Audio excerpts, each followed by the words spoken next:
7 tips membuat musola kecil di rumah minimalis, tenang dan khusyuk tanpa renovasi. Sebelum lanjut lagi, jangan lupa untuk klik tombol subscribe, share, dan like ya. Bunda boleh juga klik tombol thanks atau terima kasih di kanan bawah.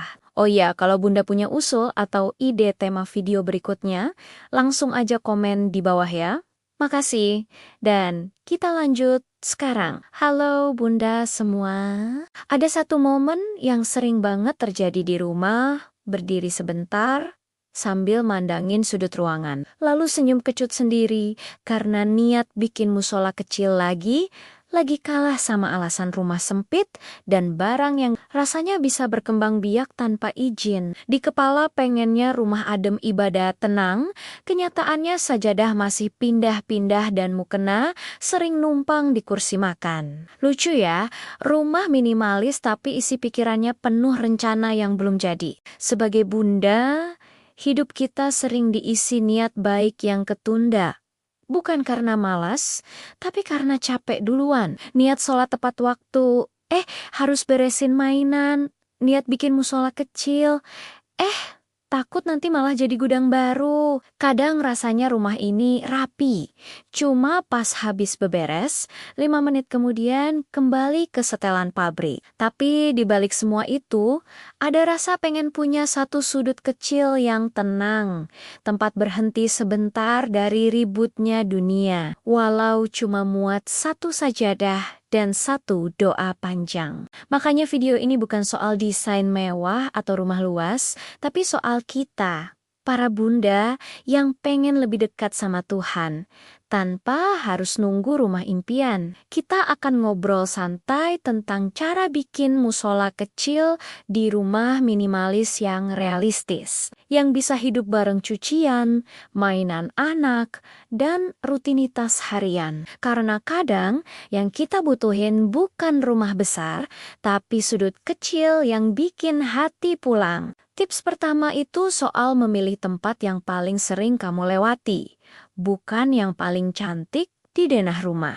Karena jujur ya bunda, iman itu kadang naik turun. Jadi butuh pengingat visual. Musola yang kamu lihat setiap hari saat lewat ruang keluarga atau dekat dapur itu rasanya beda. Seperti dipanggil pelan-pelan. Contohnya, pojok dekat rak buku atau samping sofa. Setiap lewat sambil bawa cucian, mata kena sajadah, hati langsung keinget sholat. Kadang belum tentu langsung sholat, tapi minimal muncul rasa tidak enak kalau kelewatan. Aku pernah taruh sajadah di kamar tamu yang jarang dibuka.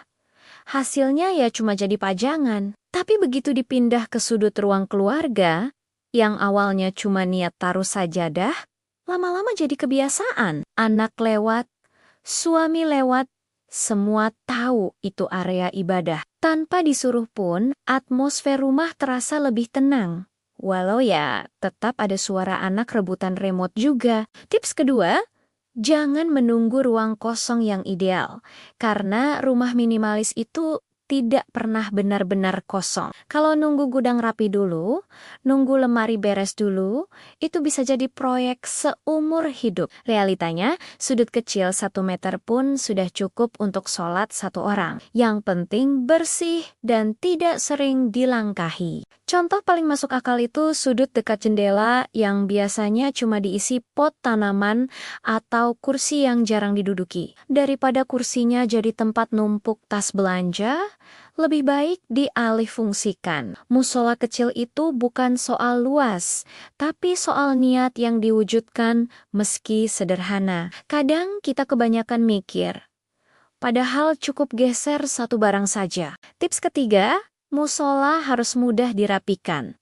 Ini krusial buat bunda yang hidupnya sudah penuh drama domestik. Kalau setiap mau sholat harus buka lemari besar, turunin box, geser ini itu, niat ibadah bisa kalah sama rasa capek. Idealnya, semua perlengkapan bisa diraih dalam satu gerakan, seperti rak kecil, gantungan mukena, dan sajadah lipat. Aku belajar dari pengalaman pahit, musola yang awalnya niat suci malah berubah jadi gudang sementara. Mukena yang numpuk nggak jelas, sajadah jadi alas mainan, akhirnya malas sendiri. Setelah diganti jadi rak terbuka dan gantungan dinding, semua kelihatan rapi dan lebih terjaga. Bonusnya, anak juga jadi tahu kalau mukena bukan buat selimut boneka. Tips nomor 4.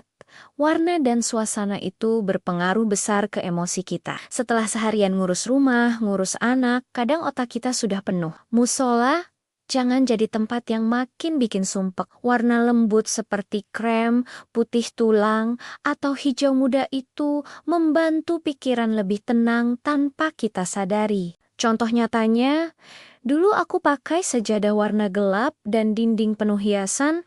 Rasanya malah berat. Setelah diganti lebih netral dan sederhana, setiap masuk musola rasanya seperti buang beban. Tidak perlu dekor mahal. Cukup satu kaligrafi kecil atau rak kayu polos. Ingat, yang kita cari itu khusyuk, bukan lomba dekorasi. Tips kelima, pencahayaan sering disepelekan, padahal efeknya nyata. Cahaya terlalu redup, bikin mata lelah dan ngantuk.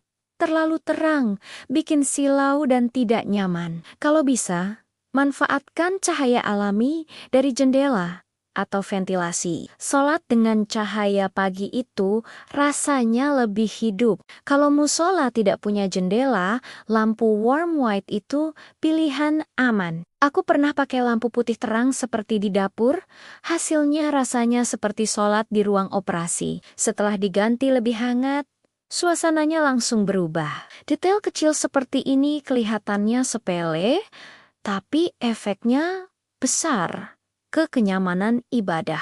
Tips keenam, libatkan anak dalam keberadaan musola. Jangan jadikan musola sebagai ruang yang menegangkan dan penuh larangan. Anak boleh masuk, boleh lihat, boleh ikut gelar sajadah. Ibadah itu ditanamkan lewat kebiasaan, bukan lewat marah-marah.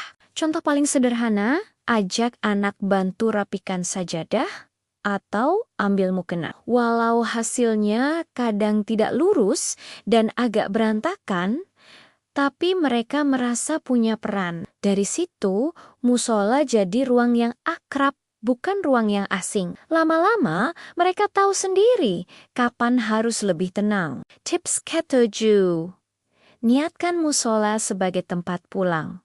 Bukan cuma tempat sholat, tempat duduk sebentar setelah hari panjang, tempat tarik napas saat emosi naik, tempat berdoa dalam diam ketika tidak kuat cerita ke siapa-siapa. Musola kecil bisa jadi ruang paling jujur di rumah. Aku sering duduk sebentar di musola setelah rumah sepi, sholat, dan berzikir tenang. Dari situ aku sadar, musola bukan soal kesempurnaan ruang ibadah saja, tapi soal menyediakan ruang aman untuk jiwa. Dan justru dari sudut kecil itulah, perlahan hati terasa lebih kuat. Kadang kita terlalu sibuk menata rumah, sampai lupa menata hati. Padahal musola kecil di rumah itu bukan soal ukuran ruang, tapi soal ruang untuk pulang. Pulang dari lelah, dari pikiran yang penuh, dari drama harian, yang kadang bikin pengen rebahan, tapi malah ketiduran. Lucunya, kita bisa disiplin, rapihin dapur tiap pagi. Tapi soal ibadah, sering bilang nanti dulu. Nunggu waktu tenang yang entah kapan datangnya, seolah ketenangan itu paket ekspedisi yang sering tertunda. Padahal, musola kecil itu bisa jadi pengingat paling jujur di rumah. Pengingat bahwa hidup tidak cuma soal beresin cucian, ngejar anak, atau mikir menu besok. Kadang cukup satu sudut sederhana yang rapi, yang bikin kita berhenti sebentar dan ingat, oh ya, aku juga manusia yang butuh ditenangkan. Bukan cuma ibu yang harus kuat terus. Dan kalau mau kena sedikit kusut atau sajadah, agak miring ya tidak apa-apa. Yang penting hatinya datang duluan. Jadi kalau hari ini rumahmu belum sempurna dan musolanya masih sederhana, itu bukan kegagalan. Itu proses. Pelan-pelan saja.